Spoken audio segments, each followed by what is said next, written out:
जो आज हम लोग व्याकरण पढ़ेंगे। व्याकरण अर्थात वह साधन जिसके द्वारा हम किसी भाषा को शुद्ध शुद्ध लिखना या बोलना जानते हैं।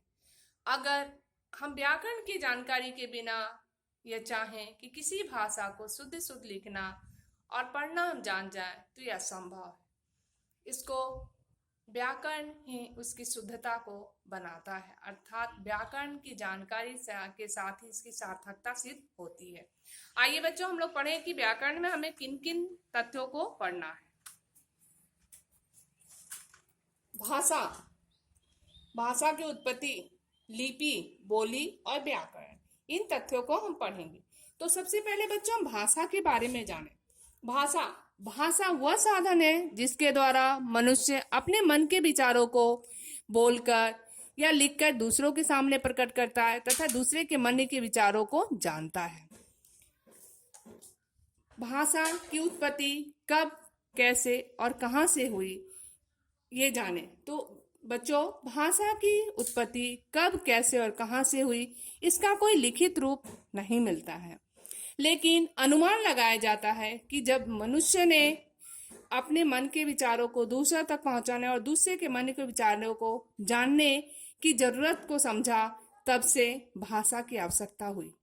आरंभ में लोगों ने इसके लिए पेड़ पौधे, नदियां, जंगल और चित्रों का प्रयोग किया। इसके माध्यम से इशारों से अपने मन के भाव को दूसरों के सामने प्रकट करते थे। बच्चों, भाषा के रूप, भाषा के दो रूप है।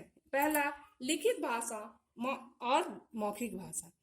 तो मौखिक भाषा क्या है? तो मौखिक भाषा बच्चों मुंह से बोली जाने वाली तथा कानों से सुनी जाने वाली भाषा को हम मौखिक भाषा कहते हैं। इसका एक उदाहरण है कक्षा में पढ़ाया जाना, किसी को उपदेश देना या किसी नेता के द्वारा भाषण देना मौखिक भाषा का उदाहरण है। अब आइए लिखित भाषा के रूप में जाने। तो लिखित भाषा भाषा का वह रूप है जिसमें हम लिखकर तथा पढ़कर अपने विचार को प्रकट करते हैं।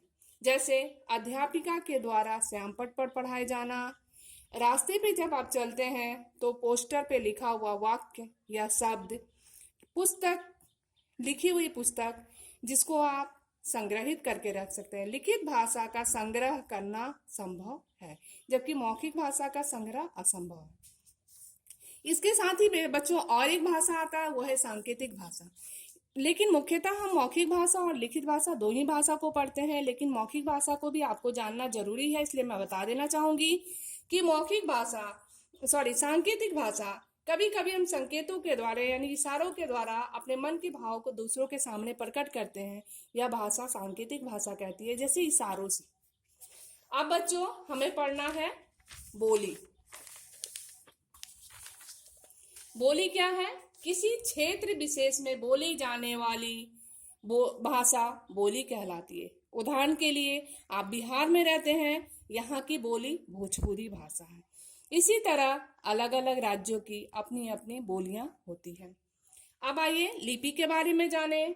तो लिखित रूप में भाषा को लाने के लिए जिन संकेतों का हम प्रयोग करते हैं उसे लिपि कहते हैं। दूसरे शब्दों में आप ये भी कह सकते हैं कि वर्णों को लिखने के लिए निश्चित चिन्हों वाली व्यवस्था लिपि कहलाती है। बच्चों, हिंदी, संस्कृत, मराठी इत्यादि के लिए देवनागरी लिपि और अंग्रेजी को रोमन लिपि में लिखा जाता है। इसी तरह से हर भाषा की अपनी अपनी अलग अलग लिपियां हैं। बच्चों, व्याकरण जो सबसे अहम तथ्य है। व्याकरण वह शास्त्र है जिसके द्वारा हम किसी भाषा को शुद्ध शुद्ध लिखना, पढ़ना और बोलना सीखते हैं। यदि इसकी जानकारी न हो तो हमारे द्वारा बोला गया वाक्य, लिखा गया वाक्य गलत हो सकता है, इसमें अशुद्धियां आ सकती है। इसलिए व्याकरण हमारी इन अशुद्धियों को दूर करने का एक साधन है। बस बच्चों, आज की वीडियो में इतना ही। अगले वीडियो में व्याकरण के कुछ और तथ्यों के साथ हम फिर मिलेंगे।